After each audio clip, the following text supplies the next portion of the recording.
ప్రభువైన యేసుక్రీస్తు శ్రేష్ఠ నామములో వాక్యాన్ని వీక్షిస్తూ అనేక మందికి ఫార్వర్డ్ చేస్తూ ప్రార్థనాపూర్వకంగా ఈ CWPF Christian welfare protection forum ఆర్గనైజేషన్ని మరి అభివృద్ధి చేస్తూ ఆ అభివృద్ధిలో సహకారులుగా ఉన్నటువంటి నా అక్క చెల్లెలకు అన్నదమ్ములకు దేవుని పిల్లలైన మీ అందరికీ నా హృదయపూర్వక వందనాలు.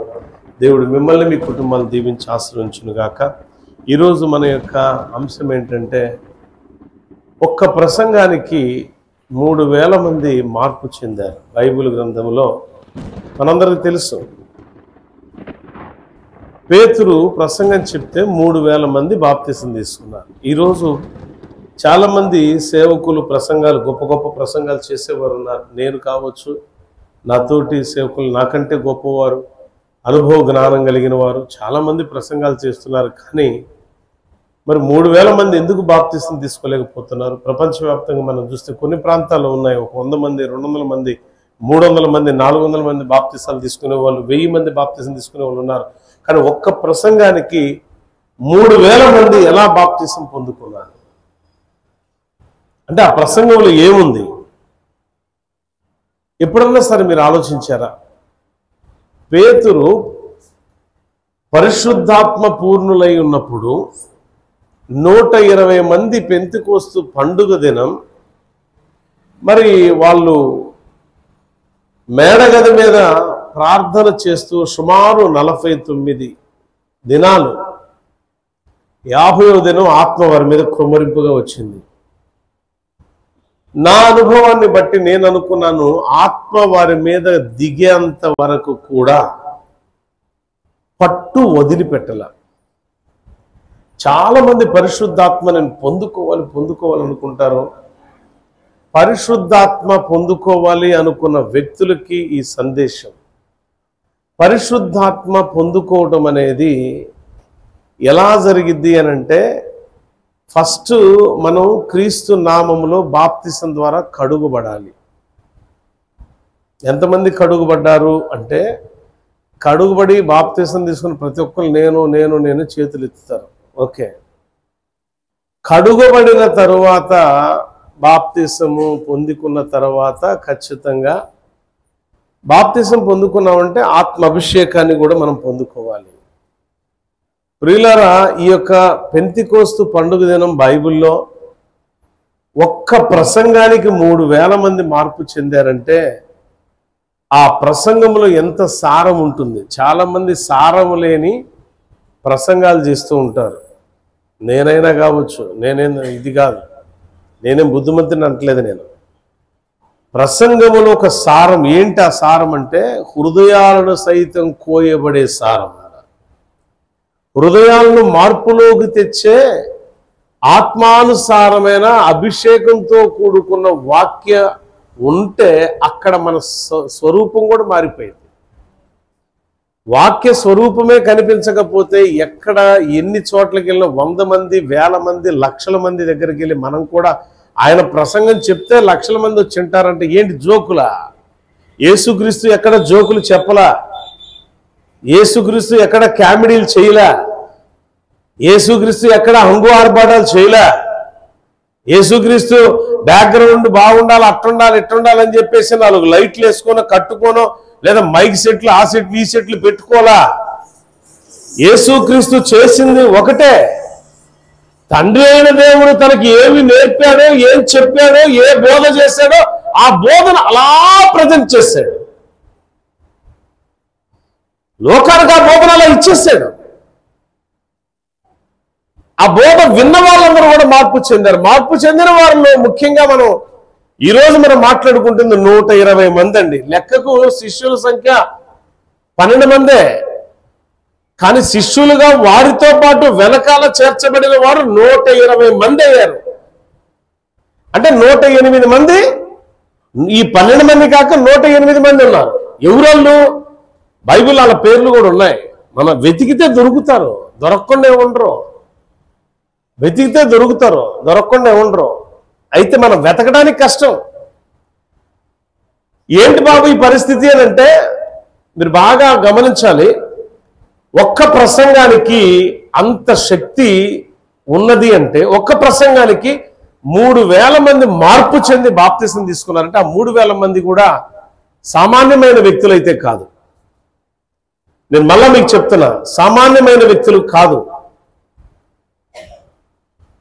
మరొకటి ఏంటంటే యేసుక్రీస్తుని వెంబడించే వ్యక్తులు అంతకంటే కాదు. వాళ్ళు రకరకాల కోణాల్లో ఉన్నారు. వాళ్ళు ఉద్యోగస్తులు ఉన్నారు, వ్యాపారస్తులు ఉన్నారు, చేతి పని చేసే వాళ్ళు ఉన్నారు, రకరకాల విద్య నైపుణ్యం కలిగిన వారు ఉన్నారు.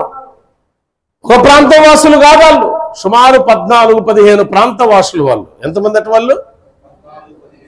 ఆ ప్రాంతవాసులు అంటే 14-15 ప్రాంతవాసులలో ఎన్ని రకాల, ఆయా ప్రాంతాల్లో ఆయా భాషలు ఎన్ని రకాలుగా ఉన్నాయో అన్ని రకాల భాషలు ఈ 120 మంది ప్రవచనాత్మకంగా మాట్లాడుతున్నారు. ఎలా అంటే ఆత్మ వారి మీద ఆత్మ అలా దిగి రాగానే మాట్లాడుతున్నారు భాషలు. క్రేతీయుల భాష, అరబ్బీయుల భాష, కప్పదోకీయుల భాష, మెసొపొతేమియుల భాష. ఎంతమంది ఉన్నారో అక్కడ సమకూర్చబడిన 14-15 ప్రాంతాల వాసులు వారి వారి భాషలు ఎవరు మాట్లాడుతున్నారంటే యెరూషలేము వాసులు మాట్లాడుతున్నారు. భాషలో చెప్తా నేను. మనం తెలుగు మాట్లాడతాం. మనం ఏం మాట్లాడతాం? తెలుగు మాట్లాడతాం. ఇప్పుడు హిందీ మాట్లాడే వాళ్ళు, అరబ్బీలో ఇంగ్లీష్ మాట్లాడే వాళ్ళు, మరి ఇంకా రకరకాలుగా చిచేవ భాష మాట్లాడే వాళ్ళు, ఇంకా రకరకాలుగా ఆయా భాషలు మాట్లాడే వ్యక్తులు 14 ప్రాంతాల నుంచి మన దగ్గరకు వస్తే మనకు ఆ భాషలు రావు. కానీ మనం మాట్లాడుతుంటే వాళ్ళకి ఆశ్చర్యమా కాదా? నిజంగా ఈరోజు ఎవరైతే పరిశుద్ధాత్మ కావాలి అనుకున్నవారో వాళ్ళందరూ శ్రద్ధగా వినండి. ఖచ్చితంగా ఆత్మ దిగి రాబోతుంది మన మధ్యకు. పరిశుద్ధాత్మ దేవుడు గొప్ప కార్యం చేయబోతున్నాడు. ఈవేళ ఒక గొప్ప అద్భుత కార్యం మన పట్ల జరగబోతుంది. శ్రద్ధతో ఎవరైతే వాక్యం వింటారో మీరు నిజంగా శ్రద్ధతో వింటే ఖచ్చితంగా ఆత్మ మిమ్మల్ని తాకుతుంది. ఈరోజు దేవుడు చెప్పినది ఎప్పుడు కూడా అసత్యమైనది ఉండదు. సత్యం మాత్రమే దేవుడు పలుకుతాడు, అసత్యం పలకడు. దేవుడు సత్యం మాత్రమే పలుకుతాడు అనడానికి కొన్ని ఆనవాళ్ళు ఏంటి అంటే, కొంతమంది అరేబియా ప్రాంతం నుంచి వచ్చిన వారు, అంటే కొంతమంది మెసొపొతేమియా ప్రాంతం నుంచి వచ్చిన వారు, కొంతమంది యూదేతరులు, కప్పదోకియా, ఆయా క్రేతీయులు, ఆయా రకాల ప్రాంతాల నుంచి వచ్చిన వారు ఆయా ప్రాంతాలు ఆయా భాషలు మాట్లాడుతుంటే వాళ్ళు ఆశ్చర్యపోయారు. ఏం జరిగిందిరా అక్కడ అంటే, బాగా శ్రద్ధగా వినండి. చెవి గలవారు ఆత్మ సంఘముతో చెప్పుచున్న మాటలు వినుగాక. అంటే మీరు శ్రద్ధ ఇంకే చోట పెట్టకండి, ఇక్కడ పెట్టండి. ఎందుకు ఆత్మ రాలేదంటే శ్రద్ధ లేకే. శ్రద్ధ లేక వాక్యం మీద శ్రద్ధ ఉంటే నీకు అన్నీ ఉంటాయి. వాళ్ళు ఏంటి ఎక్కడెక్కడో వచ్చి ఆయా ప్రాంతాల నుంచి యెరూషలేముకి వచ్చి ఎవరెవరు ఏ పనుల నిమిత్తం వచ్చారు ఆ పనులు చేసుకుంటున్న టైంలో పెద్ద ప్రళయంలాగా ఒక భూకంపం వచ్చింది.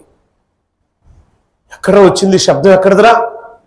పరిగెత్తారు జనం. వామ్మో, ఒక బాంబు పేలినట్టు. వచ్చేసరికి వెళ్ళి చూస్తే ఏమైందిరా అంటే, చుట్టూ అగ్ని నాలుకలు విభాగించబడి ఆ యొక్క 120 మంది మీద ఆత్మ అలా దిగిపోతుంది. ప్రజలందరూ కళ్ళతో అలా చూస్తూ ఉన్నారు. చూస్తూ వాళ్ళు ప్రవచనాత్మకంగా మాట్లాడుతుంటే ఒకరినొకరు చెప్పుకుంటున్నారు. వీళ్ళేంటి కురేనీ ప్రాంత భాష మాట్లాడుతున్నారు, వీళ్ళేంటి కప్పదోకియా భాష మాట్లాడుతున్నారు, వీళ్ళేంటి మా అరేబియా భాష మాట్లాడుతున్నారు, వీరేంటి మా క్రేతీ ప్రాంతం భాష మాట్లాడుతున్నారు, వీరేంటి మా యూదా భాష రకరకాలుగా ఆయా ప్రాంత వాసులందరూ కూడా అందరూ అదే ఆశ్చర్యపోతూ ఉన్నారు. ఎందుకు దిగింది అంటే ప్రార్థనా శక్తి. ఆ ప్రార్థనా శక్తి ఎవరిలో ఉండాలి తెలుసా? నమ్మి బాప్తిసం పొందిన ప్రతి వ్యక్తిలో ఉండవలసిన ఒక కోణం ఏంటంటే ప్రార్థనా శక్తి. ప్రార్థనా శక్తి నీలో ఉందా?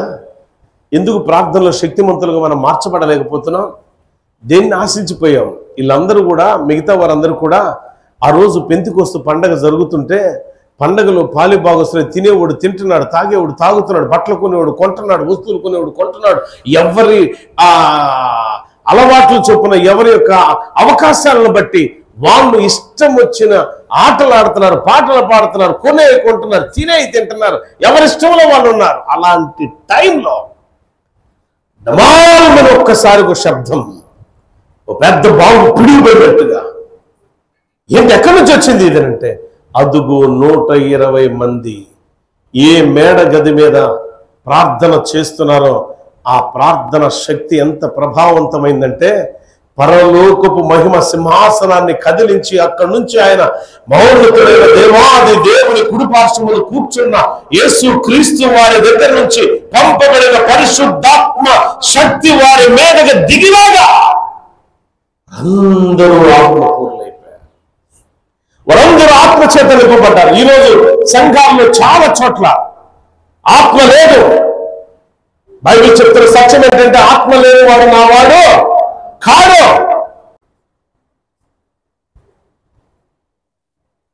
ప్రార్థన శక్తి ప్రభావం ఎంత గొప్పదంటే, పరలోకపు మహిమ సింహాసనం మీద ఆసనుడైన దేవాది దేవుని కుడిపార్శ్వమున కూర్చున్న క్రీస్తు నాథుని దగ్గర నుంచి పంపబడిన పరిశుద్ధాత్మ వారి మీదకు రాగా, అది అగ్ని రూపములో,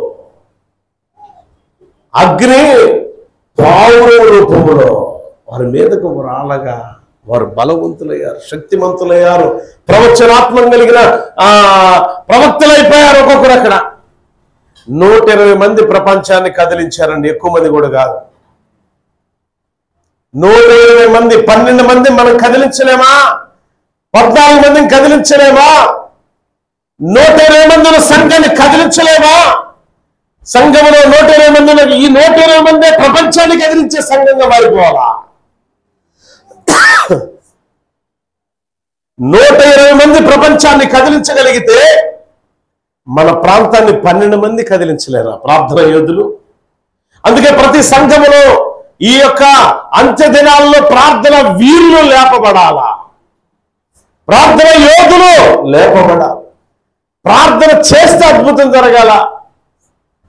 ఏంటంటే ప్రార్థన చేసే దెయ్యాలు కూడా మనల్ని చూసి చాలు ఆపరా నీ ప్రార్థన అనే పరిస్థితి వచ్చింది. అంటే దురాత్మ శక్తులు మన యొక్క ప్రార్థన జీవితాన్ని అపహాస్యం చేసే పరిస్థితి వచ్చిందంటే, శరీరానుసారంగా మనం ఏ విధంగా ఉన్నాం ఒక్కసారి ఆలోచించేయండి.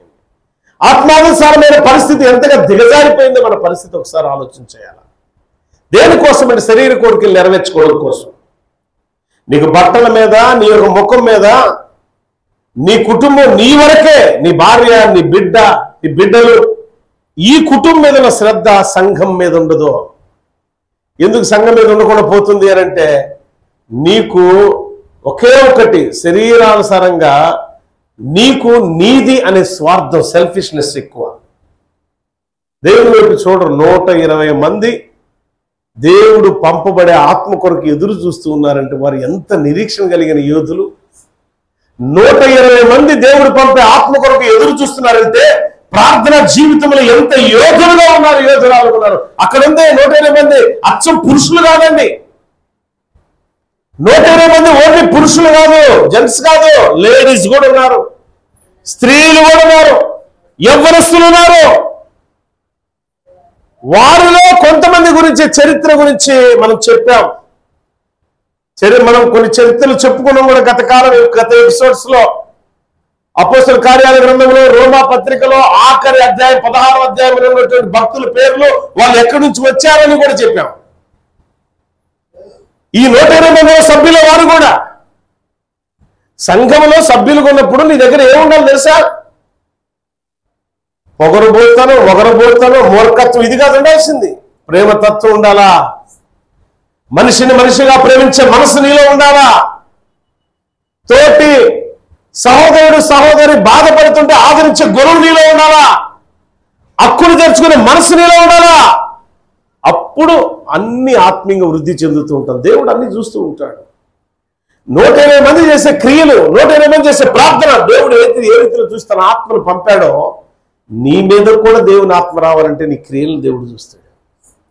ప్రార్థన దొంగ ప్రార్థన చేస్తానికి వచ్చావా, మంచి ప్రార్థన చేయడానికి వచ్చావా అనొచ్చు. అయ్యా దొంగ ప్రార్థన ఏంది అని ఒక్క ఏడుస్తూ నిజంగా కన్నీరు వచ్చి, నిజమే ప్రభా నాలో ఇన్ని లోపాలు నేను ఏడ్చి ప్రార్థన చేస్తుంటే ఇంకొక అక్క అనేది కదా, ఎలాగైనా ఆమె కంటే ఎక్కువ ఏడవాలి నేను, కానీ కన్నీటి బుట్ట ఒక్కటి రావాలి. ఇలాంటి వాళ్ళు మహాత్ములు ఎందరో ఉన్నారు.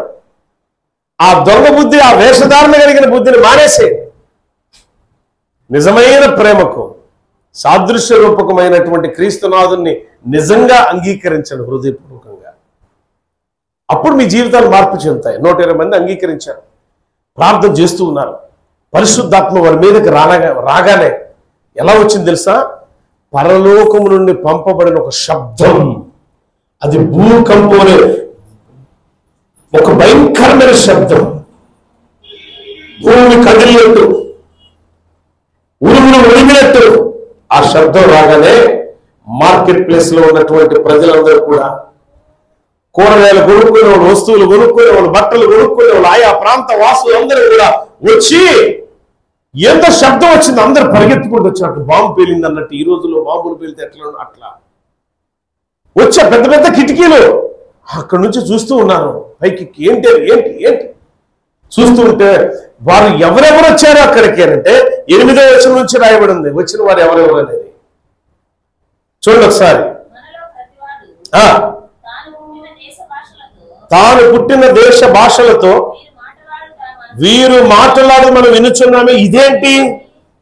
పార్తీయులు, మాదీయులు, ఎలామీయులు, మెస్దోమీయులు, యూదులు, కప్పదోకియా, పొంతు, ఆసియా, ఫ్రుగియా, సంపులియా, పంపులియా, ఐగుప్తు దేశముల మందలి వారును, కురేని దగ్గర ఉన్నటువంటి లిబియా ప్రాంతవాసులను, రోమా నుండి పరవాసులుగా వచ్చిన వారు, యూదులు, యూదా మత ప్రవిష్టులు, క్రేతీయులు, అరబ్బీలు మొదలైన ఇంకా చాలా మంది ఉన్నారు. బహుశా నేను అంటుంది 14-15 కాదు, ఒక 20 మంది 20 ప్రాంతాల నుంచి వచ్చి వాళ్ళు ఉన్నారు.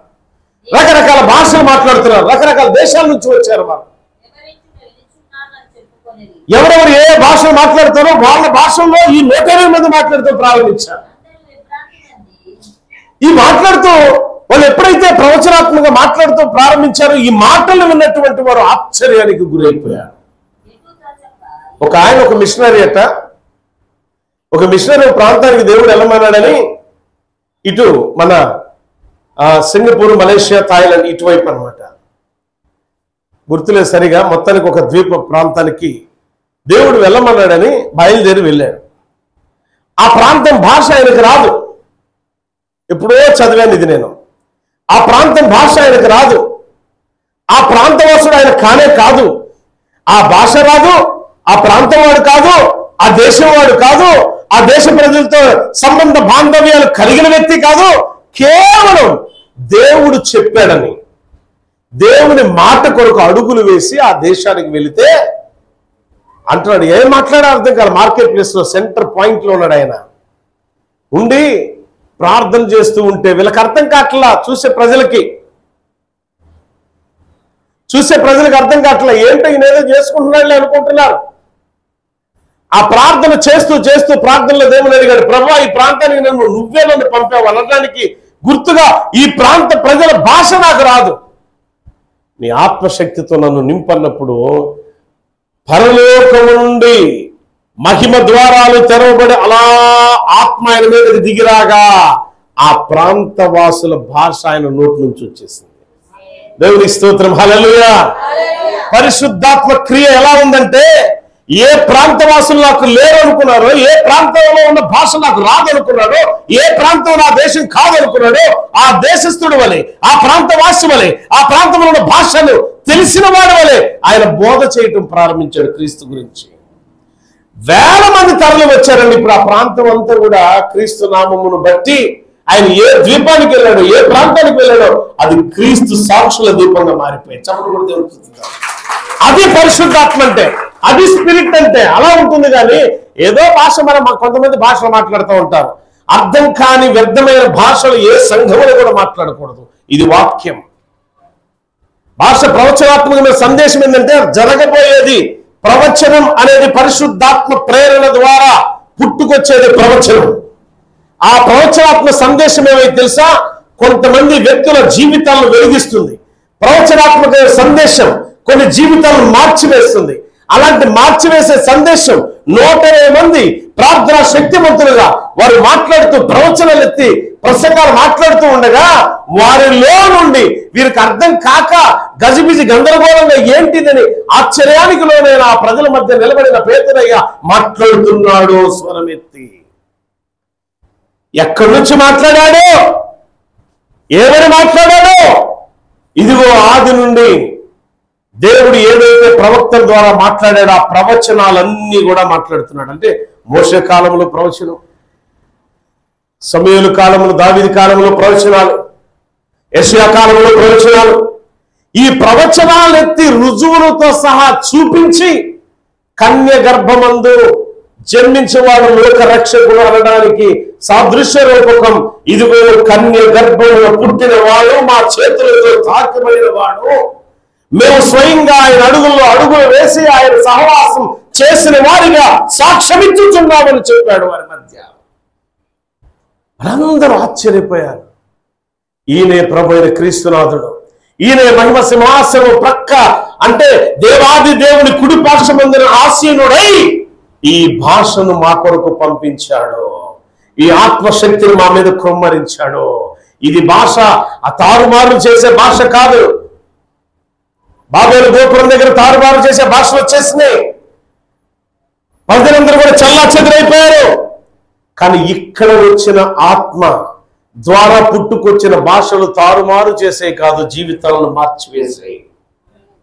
తారుమారు చేసే భాష దేవుడు కూడా మార్చివేసే భాషను దేవుడిస్తాడు. ప్రియులారా, ఆ భాష నీకు రావాలంటే నేను చాలా చోట్ల నేను చెప్తా, సంఘంలో మన సంఘంలో కూడా 1-2 సార్లు వీళ్ళకి చెప్పాను నేను ఆల్రెడీ. ఏంటంటే మనం ఒక భాష మాట్లాడుతున్నాం అంటే భాషకు అర్థం చెప్పేవాడు సంఘంలో లేనప్పుడు మాటలాడరాదు. ఇది పౌలు గారు చెప్పే సత్యం. మీరు అనుకుంటే వచ్చే భాషను ఆపుకుంటాం ఎట్టండి అంటే దేవుణ్ణి అడుగు, నువ్వు మాట్లాడే ఆ భాషకు అర్థం నీకే దేవుడు తెలియపరుస్తాడు. పరిశుద్ధాత్మ అనుభవం నాకుంది. ఆత్మ చెప్పకుండా నేనేమి చెప్పను. నేను ఏ రోజు కూడా నాకు తెలియని భాషను నాకు ఇవ్వని ఇంతవరకు నేను అడగల. బట్ తెలియని ప్రాంతవాసుల దగ్గరికి వెళ్ళినప్పుడు దేవుడు ఎలా వాడుకుంటాడో అనుభవపూర్వకంగా నాకు తెలుసు. సరిగా నాకు ఇంగ్లీష్ రాదు, బట్ ఇంగ్లీష్ రాదు అంత స్పష్టంగా మాట్లాడే వ్యక్తిని కానే కాదు. కానీ దేవుడు నన్ను పిలిచిన ప్రతి ప్రాంతంలో నా వాక్ అందకుండా దేవుడు నా నోట తన మాట ఉంచి ఇంగ్లీష్లో మాట్లాడుతూ ఉంటాడు. ఒక దినం కారణం టక్కాచి గారు మన దగ్గరకు వచ్చారు కదా, తెల్లాయన. ఆయన అన్నాడు కదా, ఒక ప్రసంగం నేను మాట్లాడి బయటకు రాగానే ఇలా చూస్తున్నాడు. ఏంటయ్యా చూస్తున్నారు, అలా చూస్తున్నారు ఏంటి అంటే, నువ్వు కాదు మాట్లాడింది అన్నాడు. The spirit of God lead you man of God అన్నాడు. అయ్యా, దేవుని యొక్క ఆత్మ నిన్ను నడిపించింది. ఆ నడిపింపు ఎలా ఉండిద్దో స్వయంగా మేము చూసాం. దేవునికి స్తోత్రం, హల్లెలూయా. దేవుని ఆత్మ నడిపింపు ఎలా ఉండి తెలుసా? హృదయాలను కదిలిస్తుంది. పేతురు ఏం చెప్తే హృదయాలు కదిలించబడ్డాయి. క్రీస్తుని గురించిన సాక్ష్యంతో కూడుకున్న వాక్యాలు, ప్రవచనాలు చెప్పాడు ఆయన. ఈరోజు యేసుక్రీస్తు బోధ లేదు చాలా మందిలో. కొంతమంది పెద్ద పెద్ద సేవకులు అని చెప్తారు, అల్లేదో చూమ్ గిరిగిరా బొమ్మ గిరిగిరా అన్నట్టు మంత్రాలు, మాయలు, కామెడీలు, హాస్యాలు, కోతి చేష్టలు యేసు ప్రభు ఎక్కడా చేయలే. ఇప్పుడు క్రీస్తు ఆత్మ కలిగిన ఏ సేవకుడు చేయడు కూడా అట్లా. దౌర్భాగ్యులు చేస్తారండి. కోతి పనులు ఎవరు చేస్తారో? కోతి చేసింది. కోతి పనులు కోతి చేసింది. నువ్వు కోతిలాగా పవిత్రమైన పరిశుద్ధమైన పులిపీట ఎక్కి కోతిలాగా నువ్వు చేస్తున్నావంటే నువ్వు దెయ్యమా లేతే చెప్పండి, పరిశుద్ధాత్మ పూర్ణుడైన సేవకుడువా? నీలో దురాత్మ ఉందా, దైవాత్మ ఉందా? స్పష్టంగా తెలుసుకోలేరా మీరు? ఒక సేవకుడు వచ్చి ఇక్కడ నిలబడి బాగా కామెడీ చేస్తాడంట. చిన్న ఒక పదం చెప్తాం మీకు, అదేంటనేది. తెనాలి రామలింగయ్య కాలంలో శ్రీకృష్ణదేవరాయలో ఒక మాట చెప్పాడంట. అబ్బాయి, నా రాజ్యంలో బలమైన గుర్రాన్ని 30 రోజుల్లో ఎవడైతే మేపగలిగి తీసుకొని నా దగ్గరకు వస్తాడో ఇదిగో విలువైన ఈ బహుమతి నేను ఇస్తున్నాను ప్రకటించాడు. అందరూ వచ్చారు, పేర్లు రాసుకుంటూ వెళ్ళారు. ఎంత శ్రద్ధగా వింటున్నారు నా తల్లులారా? వాక్యం వినరాట మీరే? బుర్రబెట్టి వాక్యం వినరా? ఇది ఎంత బాగుందా? వాక్యం కంటే బాగుంటుంది ఇది, పనికి మళ్ళీ. అంటే నీ స్వరూపం ఎటువంటిదో తెలియటం కోసం చెప్తున్నదే. అందరు పేర్లు రాసుకుంటూ వెళ్తే తెనాలి రామలింగ కూడా ఇటు చేతులు ఊపుకుంటూ వచ్చేసి పేరు రాసుకొని వెళ్ళిపోయినాడు. 4 రోజులు బాగా మేపుతూ ఉన్నారు ఎవరికాళ్ళు. అబ్బో కొంతమంది గుర్రాలు లాగలేక తీసుకొచ్చారు. తెనాలి రామలింగం ఉత్త చేతులతో వచ్చాడు, చేతులు ఎప్పుకుంటూ. ఏం చేశాడంటే ఈయన ఒక గది కట్టించి గుర్రాన్ని దాంట్లో పెట్టి ఆయన గుర్తొచ్చినప్పుడల్లా ఎండుగడ్డి ఇంత కన్నం పెట్టి ఎండుగడ్డిని పంపిస్తా ఉన్నాడు కన్నంలోకి. అబ్బా రానే వచ్చిందని అమాంతంగా తింటాం. అలా దాని దృష్టిలో ఈయన దృష్టిలో అట్లా బలిసిపోతా ఉన్నాడు. ఇక టైం వచ్చింది. ఏంటంటే లింగయ్య గారు మీరు తీసుకురాలేదు, రామలింగయ్య గారు మీ గుర్రం ఏదేనంటే ఆయన అన్నాడంటే అబ్బో నా గుర్రం గురించి అసలు నేను చెప్పనండి, మీరు చూస్తేనే రాజుగారు అన్నాడు. అదేంటి అన్నాడు. కావాలంటే మీకు నమ్మకస్తుడు ఎవరో అనుకుంటు. ఈయనకు తెలుసు నమ్మకస్తుడు ఒక సాహిబ్ గారు ఉన్నాడని. ఆయనకి ఇప్పుడు గెడ్డ ఉందని తెలుసు. ఈయన వెళ్ళిపోయాడు చూడటానికి. అయ్యా నువ్వు వెళ్ళి ఆ రామలింగయ్య గారి గుర్రాన్ని పరిశీలన చేసిరా అన్నాడు. ఎక్కడుందండి మీ గుర్రం అంటే అది కంతలో చూడాలండి, అది సీక్రెట్, నేను అసలు బయటికి తీసుకురాను అన్నాడు. లాభం లేదు, మొహంలో పెట్టి చూద్దాన్ని. మొహం పెడితే మొహం పడతల గడ్డ పట్టి వస్తుంది. అరే ఇట్లా కాదని గడ్డని ఇట్లా లేపేసి గడ్డని ఇట్లా పెట్టాడు. ముందు గడ్డాన్ని పంపించాడు లోనకి. పాప అప్పటికే 2 రోజుల నుంచి ఆకలితో ఉంది గుర్రం. ఎండుగడ్డి కదా, గడ్డి నా కోసం రానే వచ్చిందని అమాంతంగా లాగేసింది. అది గడ్డమంతా విడిపోయి రక్తంతో పరిగెత్తుకుంటూ రాజు దగ్గరికి వచ్చాడు. రాజా ఏందా నీ గడ్డమేమైపోయింది, ఎవరు నువ్వు అసలు అంటే, నేను రాజా సాలనా గుర్రం కోసం వెళ్ళి గుర్రం తీసినామంటే ఆ గుర్రం ఎంత బలమైందో తెలుసా రాజా, నా గడ్డను కూడా పీకేసిందండి. వామ్మ అట్టయితే చూడాల్సిందే, బహుమతి ఏరికని చెప్పి బహుమతికి ఇచ్చి ముందు ఆ గుర్రాన్ని చూద్దాం పదన్ని తీసుకెళ్తే ఆ గోడ పగలు కొడితే గుర్రం బయటికి తీయడం కుదరలా. గోడ పగలు కొడితే ఏముంది తెలుసా, చావుకు సిద్ధంగా ఉన్న గుర్రం. ఈరోజు ఆత్మీయ జీవితంలో చావుకు సిద్ధంగా ఉన్న గుర్రాలు మీరే. ఆత్మీయ ఆహారం లేదు, కామెడీ కావాలి మీకు. నవ్వుతారు కదా, గడ్డలు పెట్టి ఇట్లా అడగ ఏం నవ్వారా బాబా, మీ బతుకు అలానే ఉంది. మిమ్మల్ని అంటుంది, ఎల్లని అంటున్నా, మిమ్మల్ని అంటున్నా. అంటే సరైన జీవవాక్యాన్ని వినే మనసు మీకు లేదు, సరైన వాక్యాన్ని స్వీకరించే అలవాటు మీకు లేదు. కోతి చేష్టలు చక్కగా ఆహా ఓహో ఏం చెప్పాడు కానీ అదిగో 3 మాటలు భలే చెప్పాడు కదా, ఆ గుర్రం కథ భలే చెప్పాడు కదా. వాక్యం కాదండి బాబు, అసలు ఇయే సబ్జెక్ట్. అసలు ఇది ఏంటంటారు సబ్జెక్టు, గడ్డను తీసుకెళ్ళి లోన పెట్టడం, 3 ముక్కలు. వచ్చారా 3 ముక్కలు తెలుసు కదా, దొంగలదే. దొంగడు ఇంటికి వచ్చాడంట. అంటే భార్య అంది, అమ్మా అయ్యా కనీసం 3 ముక్కలను నేర్చుకుని రా పోని పంపించిందని స్వార్థ సభలకు. సరే చచ్చిపోతానండి, దీన్ని మా పోరు పడలేకపోతాను. వెళ్ళాడు అట్టకట్ట. వెళ్ళిన తర్వాత వెళ్ళగానే పాస్టర్ గారు అన్నాడు, అయ్యా వచ్చారా రండి కూర్చోండి అన్నాడు. 2 మాటలు అయిపోయినాయి. వచ్చారా కూర్చున్నారా, తిని వెళ్తున్నారా అన్నాడు. ఈ 3 ముక్కలు స్వార్థ సభకి వెళ్ళటం వల్ల 3 ముక్కలు నేర్చుకున్నాడు. వచ్చాడు. ఏడ మర్చిపోతారని, వచ్చారా కూర్చున్నారా వెళ్తున్నారా, ఇది కదా. రాగానే ఇంటి దగ్గరకు వచ్చి ఇదే కండ పైకి పలుకుతున్నాడు, వచ్చారా, దొంగలు వచ్చారు, దొంగలు పడ్డారు. అమ్మో వీడు చూసాడు మమ్మల్ని అనుకుంటున్నాడు. ఇలాంటి చెప్పరా అంటే వాక్యాన్ని పక్కన పెట్టి ఎంత బాగా చెప్తారో చెప్పేవాళ్ళు. నేనైతే అందుకోసం చెప్పలా, జీవవాక్యం కొరకు చెప్తున్నా, మీరు శ్రద్ధగా వింటారని. ప్రియులారా, ఆ పెంతెకోస్తు పండగ దినం ప్రజలందరికీ పండగ, శరీరానుసారమైందైతే 120 మందికి పండగ, ఆత్మానుసారమైన పరలోక సంబంధ పండుగ. దేవునికి స్తోత్రం, హల్లెలూయా. వచ్చి ఆ ఆత్మ కలిగిన ఆ 120 మంది ప్రవచనాత్మకంగా మాట్లాడుతుంటే పేతురయ్య నిలబడి రుజువులతో కూడుకున్న ప్రసంగాన్ని చేశాడు. అంటే మన ప్రసంగం ఎలా, దేవుడు పేతురయ్య ప్రసంగానికి 3000 మంది మారితే మన ప్రసంగాలకు 3 కూడా ఎందుకు మారతలేదంటే దీనిలో ఏమి లేదట, సాక్ష్యము, రుజువులతో కూడుకున్న సాక్ష్యము లేదు. ఈ వాక్యములో జీవము కలిగిన మాట దీంట్లో లేదు, ఆత్మానుసారమైన మాట దీంట్లో లేదు. ఈ రోజైనా ఇప్పుడైనా జ్ఞాపకం తీసుకో. మరొక ఎపిసోడ్లో పరిపూర్ణం చేస్తాను. జ్ఞాపకం తీసుకో. ఒక్క దినం ఆయన మాట్లాడిన మాటలు, యేసుక్రీస్తు గురించి మాట్లాడిన మాటలు, తన సొంతంగా తన గురించి నేను చేపలు పట్టేవాడిని యేసుని వెంబడించిన కాదండి. ఆయన చెప్పింది ఒకటే, యేసుక్రీస్తుని గురించి చెప్పాడు. యేసు క్రీస్తు గురించి చెప్పబట్టి, క్రీస్తే లోకరక్షకుడు వివరించబట్టి, క్రీస్తు సిలువకెక్కి ఆయన మరణం ఎందుకంటే మనకు నిత్య జీవం కొరకని చెప్పబట్టి అనేక మంది ఎలాంటి వ్యక్తులు మారారో తెలుసా? మూర్ఖులండి. క్రేతీయులు అంటే మూర్ఖులు. ఒకానొకప్పుడు క్రేతీయులు దావీదుకి రక్షక భటులుగా ఉన్నవారు, ఫారెన్ ఏంటంటే సెక్యూరిటీ గార్డ్స్ అన్నమాట. వీళ్ళంతా క్రేతీయులు అనబడిన వారు. ఇక మిగతా ప్రాంతాల నుంచి, కురేనియా ప్రాంతం నుంచి వచ్చిన వారు, మాదియ, పార్థియ, ఎలామీయులు, మెసొపొతేమియా, వీళ్ళందరూ కూడా ఇరాన్, ఇప్పటి కాలంలో ఉన్నటువంటి ఇరాన్, ఇరాక్, ఆయా ప్రాంతాల్లో ఉన్నటువంటి వాళ్ళు వచ్చింది.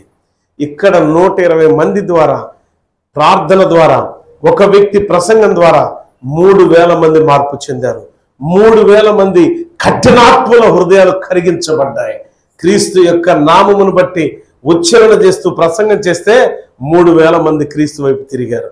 3000 మంది క్రీస్తుని అంగీకరించారు. 3000 మంది క్రీస్తు నామములో బాప్తిసం తీసుకున్నారు. 3000 మంది ఈరోజు లోకానికి వెలుగైపోయారు. దేవుడి స్తోత్రం, హల్లెలూయా. దేవుడి మాటలు దీవించి ఆశీర్వదించుగాక.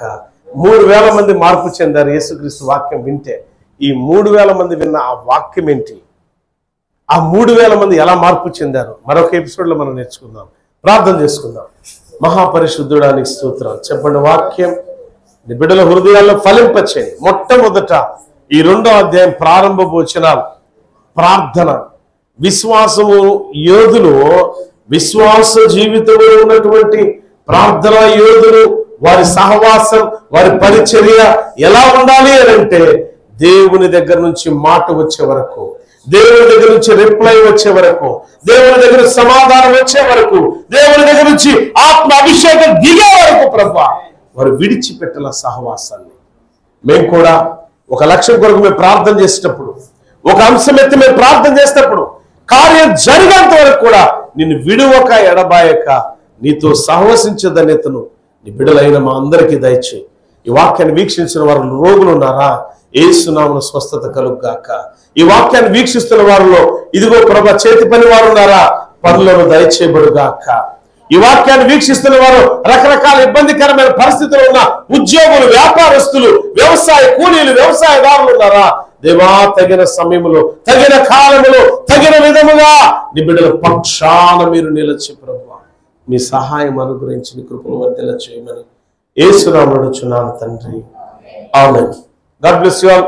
దేవుడు మిమ్మల్ని మీ కుటుంబాన్ని దీవించుగాక. గమనించండి, 1వ తారీఖు పరిశుద్ధాత్మ అగ్ని అభిషేకం దిగి రాబోతుంది. దీనిలో పాలిభాగస్తులు కండి.